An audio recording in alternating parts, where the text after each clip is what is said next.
ಇನ್ನು ಆರ್ಎಸ್ಎಸ್ ಮುಖ್ಯಸ್ಥರ ಭದ್ರತೆಯ ಬಗ್ಗೆ ಪ್ರಿಯಾಂಕ ಪ್ರಶ್ನೆ ಮಾಡಿದಂತಹ ವಿಚಾರ ಮೋಹನ್ ಭಾಗವತ್ ತಾವಾಗೇ ಝಡ್‌ಪ್ಲಸ್ ಭದ್ರತೆಯನ್ನು ತೆಗೆದುಕೊಂಡಿದ್ದಲ್ಲ, ಮೋಹನ್ ಭಾಗವತ್ ಅವರಿಗೆ ಬೆದರಿಕೆ ಇತ್ತು, ಅದಕ್ಕಾಗಿ ಭದ್ರತೆ ನೀಡಲಾಗ್ತಾ ಇದೆ ಅಂತ ಗೃಹ ಸಚಿವ ಪ್ರಿಯಾಂಕ್ ಖರ್ಗೆ ಅವರ ಹೇಳಿಕೆಗೆ ಸಿಟಿ ರವಿ ತಿರುಗೇಟು ಕೊಟ್ಟಿದ್ದಾರೆ. ಗೃಹ ಸಚಿವರಿಗೆ ಇಷ್ಟು ಗೊತ್ತಾಗಿಲ್ಲ ಅಂದ್ರೆ ಹೇಗೆ ಅಂತಲೂ ಕೂಡ ಟೀಕಿಸಿದ್ದಾರೆ. ಆಫೀಸರ್ಸ್ ಅನ್ನ ಡೆಪ್ಯೂಟ್ ಮಾಡಿ ಡಿಸ್ಕಸ್ ಮಾಡೋಣ, ಯಾವ ಕಾನೂನು ಅಡಿನಲ್ಲಿ ನಿಮ್ಗೆ ಇವೆಲ್ಲನೂ ಸವಲತ್ತುಗಳು ಸಿಗ್ತಾ ಇದೆ.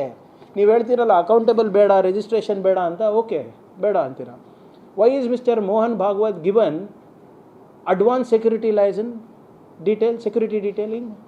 ಯಾರಿಗೆ ಕೊಡ್ತಾರೆ ಗೊತ್ತಾ ಅಡ್ವಾನ್ಸ್ ಸೆಕ್ಯೂರಿಟಿ ಲೈಸೆನ್ನು? The home minister of India, the minister of external affairs of India.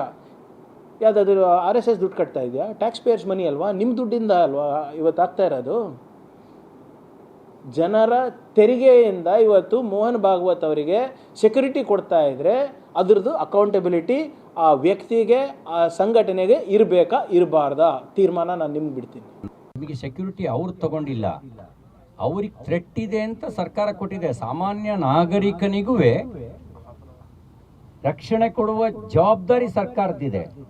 ಅವರನ್ನ ಕೆಲವು ಭಯೋತ್ಪಾದಕ ಸಂಘಟನೆಗಳು ಗುರಿಯಾಗಿ ಇಟ್ಕೊಂಡಿದ್ದಾರೆ ಅನ್ನೋ ಕಾರಣಕ್ಕೆ ಇಂಟೆಲಿಜೆನ್ಸ್ ವರದಿಯನ್ನು ಆಧರಿಸಿ ಭಾರತ ಸರ್ಕಾರ ಅವ್ರಿಗೆ ಸೆಕ್ಯೂರಿಟಿ ಕೊಟ್ಟಿದೆ. ಅವರೇನು ಸೆಕ್ಯೂರಿಟಿ ಕೇಳಿಲ್ಲ, ಭಾರತ ಸರ್ಕಾರ ಕೊಟ್ಟಿದೆ. ಹಾಗೆ ಭಾರತ ಸರ್ಕಾರ ಸೆಕ್ಯೂರಿಟಿಯನ್ನು ಇಂಟೆಲಿಜೆನ್ಸ್ ವರದಿಯನ್ನು ಆಧರಿಸಿ ಭಾಳ ಜನರಿಗೆ ಕೊಟ್ಟಿದೆ.